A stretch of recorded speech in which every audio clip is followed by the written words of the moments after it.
Cancer అనే పేరు వినగానే మనలో చాలా మందికి గుండెలో దడ మొదలవుతుంది. పెదవులు తడబడతాయి. స్వరంలోనూ కొట్టొచ్చినట్టు తేడా కనపడుతుంది. క్యాన్సర్ అంటే ప్రాణాంతకం అన్న నమ్మకమే ఇందుకు కారణం. అయితే క్యాన్సర్ అది ఏదైనా ఉన్నట్టుండి ఊడిపడదు. క్యాన్సర్ మనలో పాగా వేసే క్రమంలో ఎన్నో అనుమానిత లక్షణాలు కనిపిస్తాయి. వాటిని సకాలంలో పసిగట్టి తగిన ముందస్తు పరీక్షలు చేయించుకుంటే చాలు క్యాన్సర్లకు తొలి దశలోనే సమాధి కట్టేయచ్చు.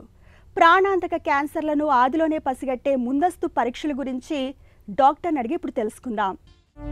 క్యాన్సర్లు ఎందుకు ప్రాణాంతకంగా పరిణమిస్తున్నాయి? సాధారణంగా క్యాన్సర్స్ లక్షణాలు బయటపడేసరికి 3వ స్టేజ్లోనో 4వ స్టేజ్లోనో ఉంటాయి. సో పేషెంట్స్ మా దగ్గరికి పలానా ప్రాబ్లం ఉంది అని మన దగ్గరికి వచ్చేసరికి స్టేజ్ ముదిరిపోయి ఉంటుంది. సో లేటుగా క్యాన్సర్స్ని గుర్తించడం వల్ల క్యాన్సరు ప్రమాదకరంగా మారింది. సో ట్రీట్మెంట్ చేయటం కూడా చాలా కష్టతరము, ఎక్కువ ట్రీట్మెంట్ చేయాల్సి వస్తుంది. ఎర్లీ స్టేజ్లో గుర్తించినట్టయితే చిన్న ట్రీట్మెంట్ ఏదో అంటే సర్జరీ ఒకటో రేడియేషన్ ఒకటో లేదంటే కొన్ని క్యాన్సర్స్కి ఓన్లీ కీమోథెరపీ ఒకటో సరిపోతుంది. స్టేజ్ పెరుగుతున్న కొద్దీ అన్ని రకాల ట్రీట్మెంట్ అంటే సర్జరీ, కీమోథెరపీ, రేడియేషన్ థెరపీ అన్నీ ఇవ్వాల్సిన అవసరం కూడా ఉంటుంది. అలానే వాటి సక్సెస్ రేటు అంటే ట్రీట్మెంట్ చేయటం వల్ల క్యాన్సర్ నుంచి పూర్తిగా కోలుకొని మళ్ళీ తిరిగి రాకుండా అవకాశం కూడా తగ్గుతూ ఉంటుంది. క్యాన్సర్లను ముందుగానే గుర్తించే వీలుందా? క్యాన్సర్స్ని ఎర్లీగా గుర్తించే అవకాశం ఉందండి. దాన్నే స్క్రీనింగ్ అంటారు. స్క్రీనింగ్ అంటే నార్మల్ పేషెంట్స్ అంటే ఎటువంటి లక్షణాలు లేని నార్మల్ ఇండివిజువల్స్లో ఒక సొసైటీలో ఒక పీపుల్కి కొన్ని టెస్టులు చేసి ఆ టెస్టుల ద్వారా క్యాన్సర్ లక్షణాలు ఏమైనా ఉన్నాయా లేదా అని ఎర్లీగా గుర్తించి లేదా ప్రీ క్యాన్సరస్ స్టేజ్ అంటే క్యాన్సర్గా మారకముందే వాటిని గుర్తించి వాటికి ట్రీట్మెంట్ అందిస్తే చాలా ఎర్లీగా అంటే స్క్రీన్ డిటెక్టెడ్ క్యాన్సర్స్ అంటారు. అంటే ఏదర్ ఫస్ట్ స్టేజ్లోనో సెకండ్ స్టేజ్లోనో క్యాన్సర్స్ని గుర్తించడం జరుగుతుంది. దానివల్ల అవుట్కమ్స్ చాలా బాగుంటాయి.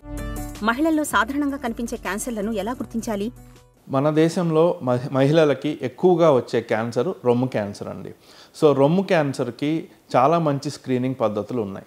సో 40 సంవత్సరాలు దాటిన ఆడవారందరూ కూడా రొమ్ము క్యాన్సర్కి సంబంధించి మ్యామోగ్రామ్ అనే టెస్ట్ చేయించుకుంటూ ఉండాలి. 40 to 60 years every year annual mammogram 2 రొమ్ముల్ని ఎక్స్రే పద్ధతి ద్వారా స్క్రీను ప్లస్ దానికి తోడు అల్ట్రాసౌండ్ స్కాన్ కూడా చేసి మ్యామోగ్రామ్ అంటారు దీన్ని ఆ మ్యామోగ్రామ్ పద్ధతి ద్వారా రొమ్ములో ఏమైనా మార్పులు ఉన్నాయా లేదా తెలుసుకునే అవకాశం ఉంటుంది. ఇలా చేయటం వల్ల ఎర్లీ స్టేజ్లో క్యాన్సర్ని గుర్తించే అవకాశం ఉంటుంది. అలానే రెండవ క్యాన్సర్ గర్భసంచి ముఖద్వారానికి వచ్చే క్యాన్సర్, దాన్ని సర్వైకల్ క్యాన్సర్ అంటారు. ఇది హ్యూమన్ ప్యాపిలోమా వైరస్ అనే ఒక వైరస్ సోకటం వల్ల ఎక్కువగా క్యాన్సర్గా మారే అవకాశం ఉంటుంది. సో 20 సంవత్సరాలు దాటిన ఆడవారందరూ కూడా ప్రతి 3 సంవత్సరాలకి ఒకసారి ప్యాప్స్మియర్ అనే టెస్ట్ గైనకాలజిస్ట్ దగ్గరికి వెళ్తే ప్యాప్స్మియర్ అనే టెస్ట్ చేసి ఆ ప్యాప్స్మియర్లో ఏమన్నా కణాల మార్పులు ఉన్నాయేమో చెక్ చేసుకొని క్యాన్సర్ లక్షణాలు రాకముందే గుర్తించే అవకాశం ఉంటుంది. ఈ 2 క్యాన్సర్స్తో పాటు పేగు క్యాన్సర్ 50 సంవత్సరాలు దాటిన వారందరూ కూడా ఒకసారి కొలనోస్కోపీ అనే టెస్ట్ చేయించుకోవటము లేదా మోషన్లో బ్లడ్ లాస్ ఏమన్నా ఉందా ఫీకల్ అక్కల్ బ్లడ్ టెస్ట్ అంటారు. మోషన్లో బ్లడ్ లాస్ ఏమన్నా ఉందా అని చెక్ చేసుకునే టెస్ట్ చేయటము చేయించుకోవచ్చు. అలానే సిగరెట్ స్మోకింగ్ అలవాటు ఒకవేళ ఉంటే ఎక్కువగా సిగరెట్ తాగే ఆడవారు కూడా 40 సంవత్సరాల పైన సిగరెట్లు తాగే అలవాటు ఉన్న వాళ్ళు కూడా సిటీ స్కాన్ ఒకటి చేయించుకుంటే లంగ్ క్యాన్సర్ రాకుండా గుర్తించే అవకాశం ఉంటుంది. పురుషుల్లో కనిపించే క్యాన్సర్లను ముందుగానే గుర్తించే పరీక్షలేవి? మగవారిలో కూడా పేగు క్యాన్సర్కి సంబంధించి 50 సంవత్సరాలు దాటిన వాళ్ళందరూ కూడా colonoscopy plus faecal Akal blood test ఏదో ఒకటి చేయించుకొని ఒకసారి క్యాన్సర్ లక్షణాలు ఉన్నాయో లేదో చెక్ చేయించుకోవచ్చు. కొలనోస్కోపీ 5 సంవత్సరాలకు ఒకసారి కంపల్సరీ ఫాలోఅప్లో చేయించుకుంటూ ఉండాలి. అలానే faecal Akal blood test yearly అంటే ప్రతి సంవత్సరము మోషన్లో రక్త కణాలు ఏమైనా పోతున్నాయా లేదా చెక్ చేసుకుంటూ ఉంటే ప్రతి సంవత్సరము క్యాన్సర్ని ఎర్లీగా డిటెక్ట్ చేసే అవకాశం ఉంటుంది. పేగు క్యాన్సరే కాకుండా మగవాళ్ళలో ప్రాస్టేట్ సమస్య చాలా ముఖ్యం. ఈ ప్రాస్టేట్ క్యాన్సర్కి సంబంధించి ప్రాస్టేట్ స్పెసిఫిక్ యాంటీజెన్ అనే టెస్ట్ ఉంటుంది. బ్లడ్ టెస్ట్, చిన్న బ్లడ్ టెస్ట్ అది compulsory once in an year are 2 అంటే వన్ ఇయర్ కానీ 2 ఇయర్స్ కానీ 50 ఇయర్స్ దాటిన ప్రతి మగవారు కూడా బ్లడ్ టెస్ట్ చేయించుకుంటా ప్రాస్టేట్ క్యాన్సర్ స్క్రీనింగ్ చేయించుకుంటూ ఉండాలి.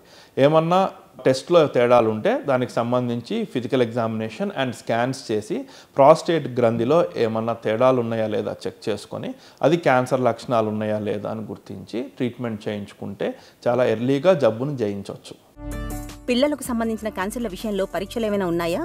పిల్లలకి సాధారణంగా స్క్రీనింగ్ పద్ధతుల ద్వారా క్యాన్సర్ని గుర్తించే అవకాశం చాలా తక్కువ. పెద్దవాళ్ళతో పోల్చుకుంటే పిల్లలకు వచ్చే క్యాన్సర్స్ కొంచెం అరుదుగా ఉంటాయి. అలానే ఆ వచ్చే క్యాన్సర్స్ ఎక్కువగా బ్లడ్ క్యాన్సర్స్ లాగా రావచ్చు, లేదా న్యూరోబ్లాస్టోమా అని, రెటినోబ్లాస్టోమా అని, లేదా కిడ్నీ క్యాన్సర్ నెఫ్రోబ్లాస్టోమా అని, ఇలాంటి క్యాన్సర్స్ లక్షణాలను బట్టే ఉంటాయి. వాటికి స్క్రీనింగ్ పద్ధతుల ద్వారా తెలుసుకునే అవకాశం ఉండదు.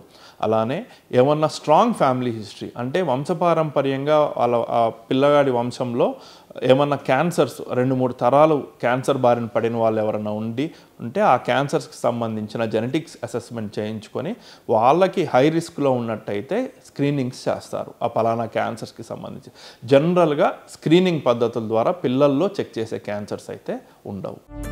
ముందస్తు క్యాన్సర్ పరీక్షలపై ఎలాంటి అవగాహన అవసరం? క్యాన్సర్ స్క్రీనింగ్స్ అనేవి ఇప్పుడు ఒక ఆప్షన్ కాదండి, అదొక మ్యాండేటరీ. ఇప్పుడు కంపల్సరీ ప్రతి ఒక్కళ్ళు కూడా క్యాన్సర్ స్క్రీనింగ్ అనేది చేయించుకోవాల్సిన అవసరం ఉంది. ఎందుకంటే క్యాన్సర్ అనేది చాలా ఎక్కువ అవుతుంది. ఇప్పుడు ఇవాళ రేపు క్యాన్సర్ బారిన పడే వాళ్ళు కూడా ప్రతి సంవత్సరము నెంబర్ పెరుగుతూ ఉంది. అలాంటప్పుడు మనం దాన్ని ఎర్లీగా డిటెక్ట్ చేయగలిగితే ఈ క్యాన్సర్ని ఈజీగా జయించవచ్చు. సో స్క్రీనింగ్ అనేది ఫస్ట్ స్టార్ట్ అయ్యేది ఆడవాళ్ళలో 21 ఇయర్స్ 20 సంవత్సరాలు దాటిన ప్రతి ఆడవారు కూడా సర్వైకల్ క్యాన్సర్ స్క్రీనింగ్ అనేది కంపల్సరీ చేయించుకోవాల్సిందే. దాన్ని ప్యాప్స్మియర్ టెస్ట్ అంటారు. ప్యాప్స్మియర్ టెస్ట్ చేయటం వల్ల 99% ఎర్లీగా డిటెక్ట్ చేసి క్యాన్సర్ని జయించే అవకాశం ఉంటుంది. అలానే 40 సంవత్సరాలు దాటిన ప్రతి ఆడవారు కూడా రొమ్ము క్యాన్సర్ స్క్రీనింగ్ స్టార్ట్ చేయాలి. ఇదే కాకుండా పేగు క్యాన్సర్ 50 సంవత్సరాలు దాటిన వారు పేగు క్యాన్సర్కి స్క్రీనింగ్ స్టార్ట్ చేయాలి. మగవాళ్ళలో అయితే పేగు క్యాన్సర్ స్క్రీనింగ్తో పాటు ప్రాస్టేట్ క్యాన్సర్ స్క్రీనింగ్ 50 సంవత్సరాలు దాటిన వాళ్ళు ప్రాస్టేట్ క్యాన్సర్ స్క్రీనింగ్ స్టార్ట్ చేయాలి. అన్నిటికన్నా ఎక్కువ కారణం క్యాన్సర్కి సిగరెట్ స్మోకింగ్ ఇవాళ రేపు. So any history of cigarette smoking అంటే సిగరెట్ తాగే అలవాటు ఉండి పొగాకు గుట్కాలు ఇవి తినే అలవాటు ఉన్న వాళ్ళు కూడా గొంతు క్యాన్సర్ స్క్రీనింగ్ స్టార్ట్ చేయవచ్చు. ఊపిరితిత్తుల క్యాన్సర్ స్క్రీనింగ్ మాత్రం minimum 40 pack years of cigarettes అంటారు. అంటే ఒక 40 ఏళ్ళు 30-40 ఏళ్ళు సిగరెట్ తాకిన అలవాటు ఉన్న వాళ్ళు 45 ఇయర్స్ టు 50 ఇయర్స్ నుంచి లో డోస్ సిటీ స్కాన్ అంటారు. ఒక రెగ్యులర్ సిటీ స్కాన్తో పోల్చుకుంటే దీనికి రేడియేషన్ ఎఫెక్ట్ తక్కువగా ఉంటుంది. సో ఈ లో డోస్ సిటీ స్కాన్ చేయించుకొని ఊపిరితిత్తుల్లో ఏమన్నా గడ్డలు కానీ ఊపిరితిత్తుల్లో ఏమైనా కణితులు స్టార్ట్ అవుతున్నాయని చెక్ చేయించుకోవాలి. అలానే స్మోకింగ్ సిసేషన్ పూర్తిగా సిగరెట్లు ఆపేయటము, ఆల్కహాల్ బంద్ చేయటము ఇలాంటివి చేస్తూ ఉంటే క్యాన్సర్ రాకుండా మనం కాపాడుకోవచ్చు. క్యాన్సర్లను ముందుగానే పసిగట్టేందుకు ఇవాళ మెమోగ్రామ్, పిఎస్ఏ వంటి చాలా రకాల స్క్రీనింగ్ పరీక్షలు అందుబాటులో ఉన్నాయి. అనుమానిత లక్షణాలు కనిపిస్తున్నప్పుడు ఆలస్యం చేయకుండా పరీక్షలు చేయించుకుంటే చాలు. క్యాన్సర్లను ముందుగానే పసిగట్టొచ్చు. వాటికి ఆదిలోనే అడ్డుకట్ట వేయొచ్చు.